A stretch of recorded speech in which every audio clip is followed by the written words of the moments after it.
Welcome to another episode of New Jersey Paranormal. We're here inside the Creeper Gallery in New Hope, PA.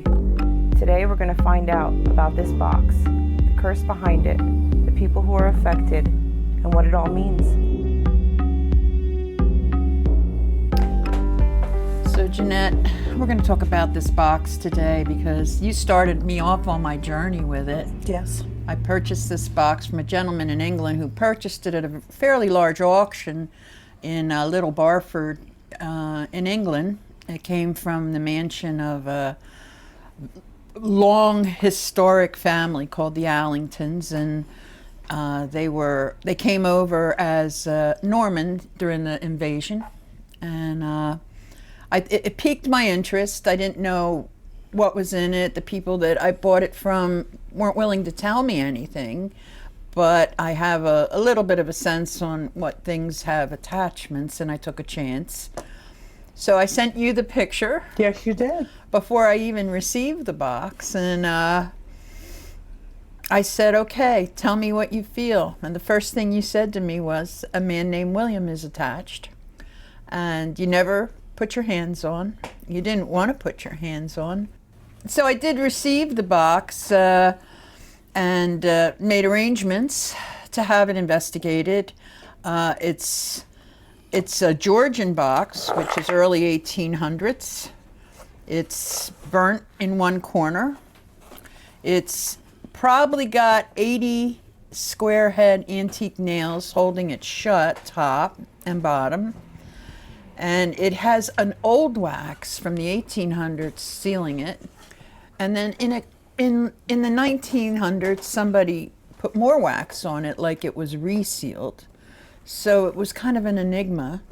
I will say that William Allington, his father was known as the crazy Reverend Allington because he used to run around naked with a tiger skin on preaching to prostitutes. And William, he was never married according to historical records. And I did, in my research, find a wife that was a commoner. And she disappeared from the pages of history. But she did exist. And I was doing ancestry research into the family. There were 8 siblings that all died within 2 years of each other. Well, it was within 7 years, but like 2 years apart. There were 2 remaining Allingtons left, and the final owner of the box, as far as being one of the siblings, he was alive into the early 1900s. So we did do our investigations on it, which were pretty fruitful, and they confirmed the name, William and Ann, and the box is supposedly cursed. And we didn't know if that was true or not, even though paranormal investigations and my research did kind of point in that direction. I was convinced it was not a new made piece, like you would buy on eBay or whatever. And you keep telling me you don't want to touch it. I will touch it. I will touch it. We're going to lay hands on today. If it's okay with William.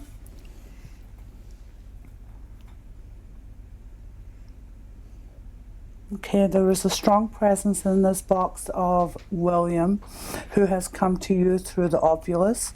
There are also many spirits trapped inside this box. Some of the spirits trapped inside this box are good, some of the spirits not so good. And as in life, the not so good power over the good.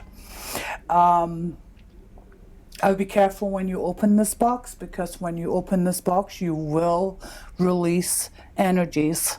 Some good, some not so good. This box has a lot of powerful energy coming from it, and most of it is negative. Not much good comes out of this box. I did, when I first came into the Creeper Gallery today, I did have a reading that there was another young man who lost his life through this box, and he was decapitated in a motorcycle accident, and he also comes through on the ovulus to Donna. His name is brought up repeatedly. Well, he is just another death contained in this box. His name was Roger. He was 23 years old and he was decapitated. So he's another death to add to the already many that is contained in this box. I would be very careful, Donna, opening this box. I don't know. We are going to open the box, and we are going to take every effort to be careful about it, for sure. Please protect yourself when you open this item. Protect yourself in whatever way means you protect yourself in, whether it's through prayer or guidance or spirit guides, but just please protect yourself whenever you open this box or handle this box. Well, I handle the box daily. Right. And what were your fears of handling it? My fears is, honestly, when I say evil, it's not a word I use lightly. Evil is a strong word. It can mean many things. But when I feel and touch this box, I feel evil. Evil? Isn't that funny? I feel... It creeps me out, actually. That's another way to put it, but not as strong as evil, but it creeps me out. It gives me a nauseous feeling. And above all, which is to me a sign of something that is impure, is it makes me extremely, extremely angry. And I'm not an angry person. Okay. It makes me extremely angry, this box. All right, here's a new one here. We're gonna put them back. I don't know if you guys can see this. Put it out of the way. All right, Don, I'll let you do the honor of describing what this box is. It is You gotta supposed film, to be... I purchased it as a Georgian exorcist box. They called it a Dybbuk, but it's not a Dybbuk. And it's sealed in wax. It's from the late 1700s, early 1800s in England. Came from, it is now a desolate mansion, the Allington family. I believe it was owned by William Allington. Don't know if it has evil in it or not. Had it x-rayed 2 days ago. It's full of stuff. So we're a little concerned about opening it because there might be something evil. Oh, it just said curse. And that's why I haven't opened it, because we believe it's cursed. Oh man, that was cool, just as she's describing it. So we're just trying to figure out what's attached, who's detached. True. True. And is What? it William? Look, there goes the... William is... Oh, that was that not was me. William. That was not me. I said William and it lit up. Yeah, all right, so we know it's William. Yeah, the REM That pod was just not, lit up. I was this close. And look how close I need to be to make it. I was here. Smell. Why is the static going off? Well, I said the name William, and the REM pod went off. This object right here that I'm pointing at. William, is it your energy that's attached to this box, that's coming out of this box? Poltergeist. Oh! Are you kidding me? Ready? Mm-hmm. William, are you attached to the box?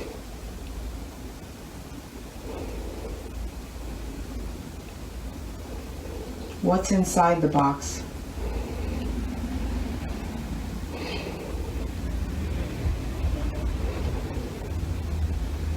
Can I open the box?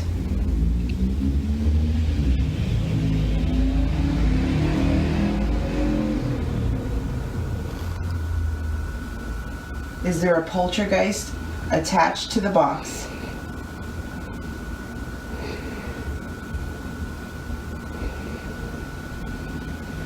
Oh! Got it? Yeah. That was your I don't know if answer. I'm gonna open it. All right. Every time she says William, we get a response. You didn't get to see this. This is the place that it came from. William, if this has something to do with you, or if it was your box, Right. see? Justice. Look, react justice, and not lit up at the same friggin' time. Did you see that? Yes. What justice is? Was it injustice done to you? Broken. What's broken? Anne. Anne? It's like it's trying to communicate something to us that we're I missing. think Anne was his mother. I have to go back into this. Was William's mother? I think so. Again, if we open this box up, we're not doing it today, by the way, so don't think we're going to. we'll do it at another time. But when this box is open, is what's inside something that we don't want let out? Because if it's not one of the... Several. Several. Several what? That's what I'm, and 2 lights lit up on this thing in front of me. So it's reacting at the same time. Maybe there's several spirits attached. There's something definitely attached to this thing. Oh yeah. There is. That Roger. Len. Roger. Isn't it weird how it said that with an accent? Accent? But you know, what did they say about Roger? Who's Roger? Oh, Roger's attached to the exorcism, the Georgian box. Yes. That's what Jeanette said he was decapitated. exorcism box. And do you hear the accent? That's another one. That was British. We have to try and get more on. Wasn't that crazy? Yes. Why would it say Roger like that? Dear Mrs. Johnson. And it said it with a D, Roger. I can't get a good shot. like Roger. Roger.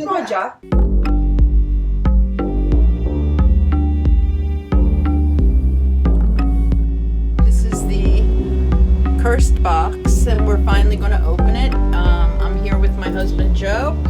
He's going to do the cutting. John from New Jersey Paranormal, Chris from New Jersey Paranormal, and all their toys. And right now, we've talked to some Wiccan elders, and we're going to do some things to make sure that we're safe. And we'll also have all the equipment in case we get information from the box. There'll be more information to follow when the research is done. So right now, Joe's going to put his hands in salt water all the way down. All right, wipe them off. I'm going to put my hands in salt water. We have sage here. We're going to sage the bottom of the box as we've been instructed to do. I'm going to leave it here for good luck. And we're also going to salt the box. We will, once we get it cut open, put a circle of salt around it for protection from elementals or whatever is going to be joining us. We're doing this outside just in case. We've been told not to do it inside a structure, and we're only going to cut around the seam here so as not to disturb the contents. Okay, I'm going to move this chair. Here we go. You need me to hold it? It's got to be held steady.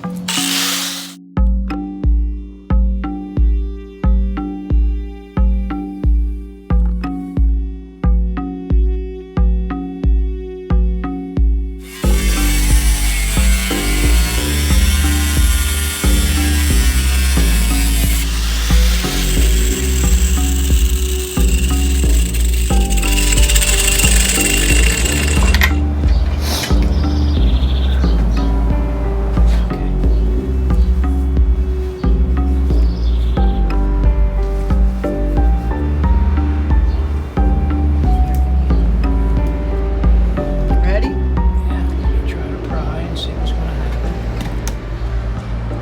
There we go. That's good. There we go.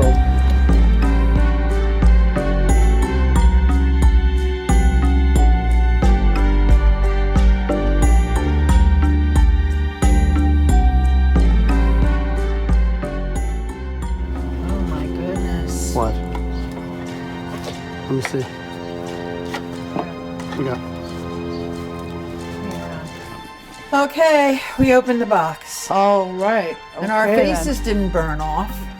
That's a good thing. And I will tell you in advance that we put everything back in and resealed it Okay.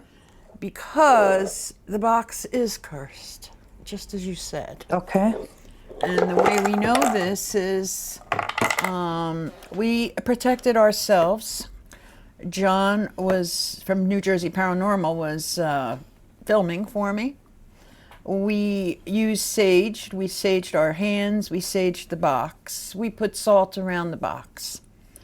I will tell you though, on the morning of the opening, I put my hands on the box and I spoke to William and I told him, we were going to open the box.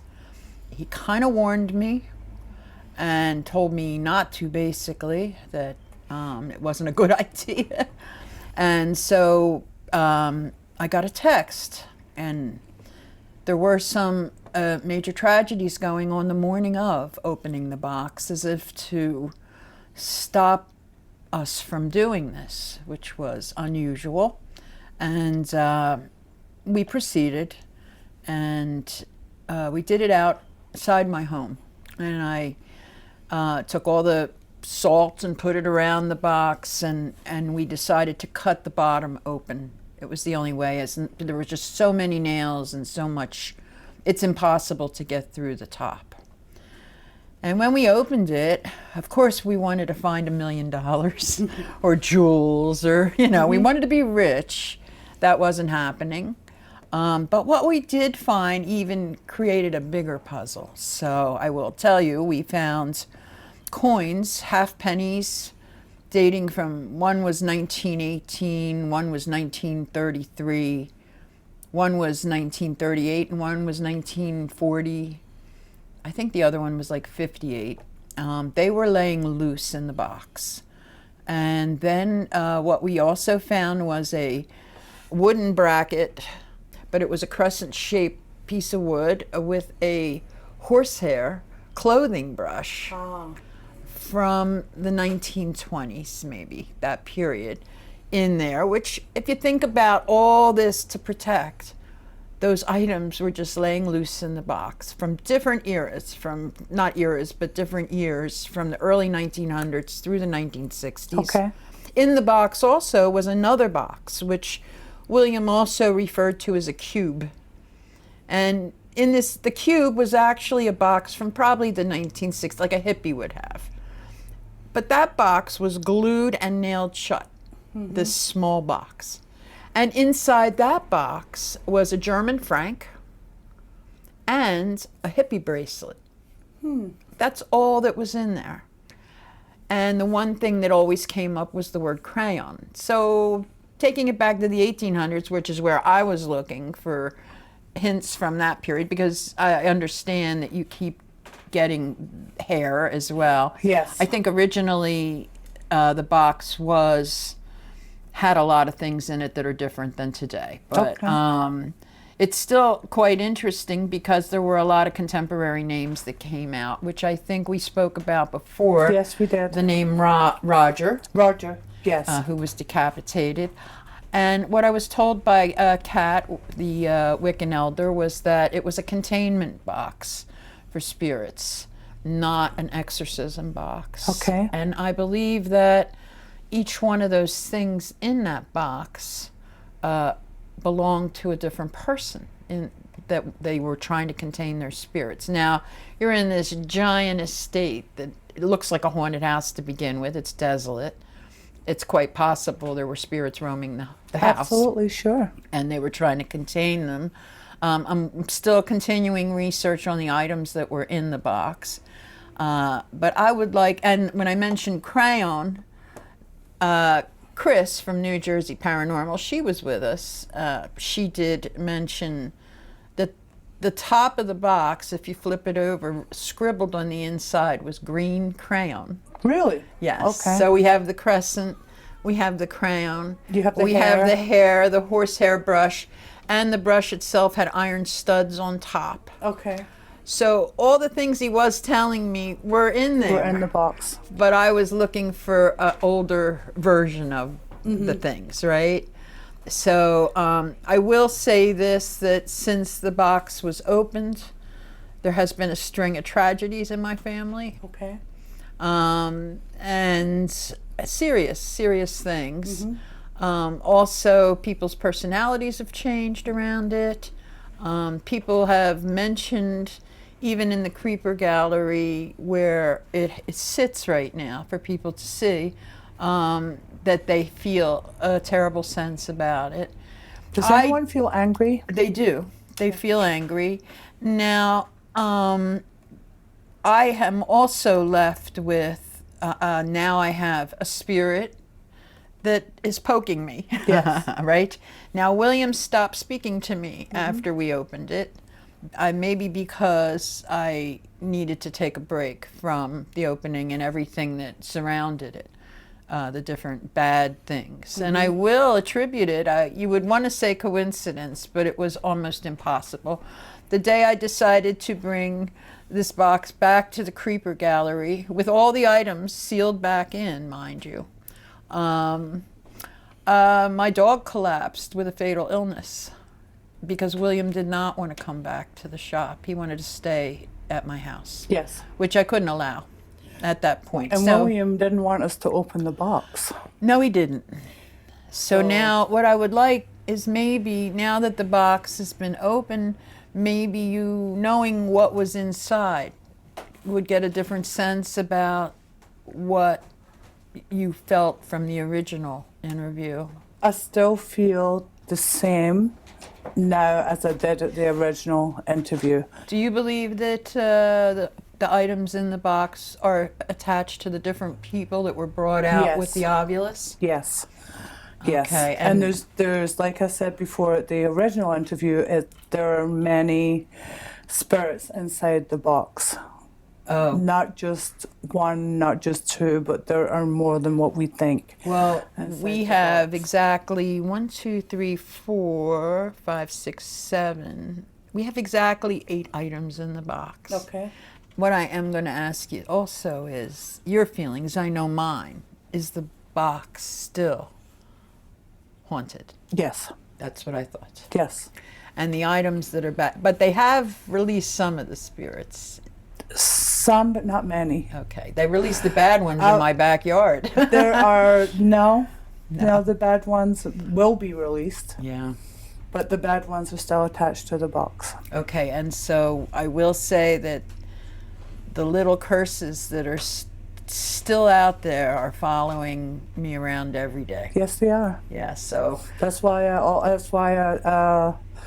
was so adamant on protection. we use protection. We did use protection. I don't know that it was enough, No. but I think I have a companion for life now. I think you have to protect yourself a little more. Try maybe other means of protection that you have never tried before. But I would definitely protect yourself from the box.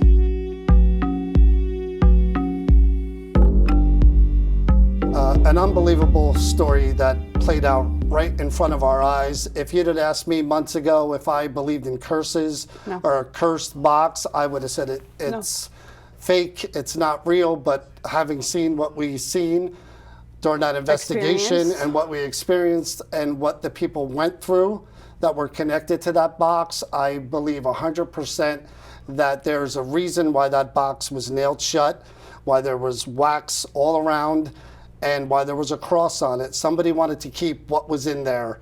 Oh, they want to make darn sure it stayed in there. I mean, the fact that when we were there live investigating with that box, that it said cursed, it said poltergeist. I mean, that thing was warning us all along, do not open me. Do you know that you think about this whole thing too? We found out, we already knew it was William that was attached to the box as far as where it came from, the estate in London.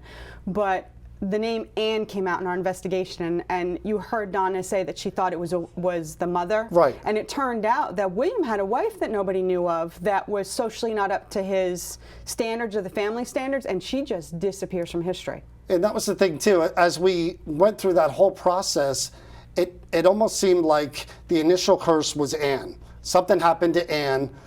They probably built that box and put her items in it to prevent her spirit from coming to get them. Then somehow that box went somewhere else down the line, and almost the same thing sort of happened. Somebody took those coins from specific years. The coins, the brush, the bracelet. All those items that meant something to someone, and those years meant something, and they put them back in that box after it was open. And we did get several. Right. Out of when we did our investigation, we got several, and it seems like there's several spirits that are attached to that cursed box. Yeah, Jeanette said during the initial touching of the box that there was several, and then she reiterated that whatever came out wasn't everything. That box still has something attached to it. And the effect that made it real for me was that, I've never seen an object cause that much Destruction? pain and destruction to people, real things. I mean, there was death involved. There was an animal, you heard the dog bark on the video as we're opening it. That same dog that was out there, a couple of hours later, Dropped, collapsed. and had to be rushed to the vet, Yeah, where they and did really, months and months of trying to save his life. So I was nervous going into that. There was something in my mind that told me maybe we shouldn't mess with this thing. And people were warning us Not to. during the investigation. After it was open, Leave it before it alone. was open, leave it alone. These were mediums that you and I are very close to. These are people that Donna, she knows very well, Mm-hmm. from Wiccan, from you name it. They said, leave it alone. And we should have left it alone. Not only should we left it alone, but just to say on another note is that box is now under lock and key. That's why we don't have it here. We don't really want to be exposed to it anymore. And since Donna removed it from her home, where we opened it up outside, her dog has gotten better. Well, and that's the thing that really, for me, comes from this, is that you don't mess with things that you don't know about, that you're not sure about, that are cursed. If someone says something's cursed, Well, you didn't believe in it. I didn't believe in it at all, and we messed with it, and we shouldn't have. And honestly, I will never do anything like that again after seeing the result of it. It is something that will stick with me forever, because I've never We're had not an going to take experience it like that lightly before. ever again. Never and again. We did go into this lightly, I think. Well, And we I did think try to protect ourselves, but We we did. didn't protect ourselves enough. And Janet even said that. Use protection like you've never used it before if you're going to open that box. And we didn't approach it that way. We went into it like we did several other things, going into homes. pretty carefree. But this was more powerful than anything I've ever seen before, and I'll never forget it. I think it impacted all of us. I think there isn't anyone in this group that hasn't been impacted by this investigation of this item. And I think we're all of us have an affinity and an understanding that we really don't want to be messing with something like that again. And I have a new respect for the word curse and cursed objects, because it's real. I've seen it with my own eyes, and I've seen what they could do, and I'll Watching never the forget people it. that we know that are Right. associated to it suffer what Real they things, suffered. real Yeah. tragedy. So again, it was an experience I'll never forget. I'm sure you'll never forget. No. And the box will be protected, and eventually Donna is going to remove it from the store and from everyone that it affected. But right now it's done. It's in lock and key. Right. It's protected. Thanks for watching this episode of New Jersey Paranormal. We'll see you next time.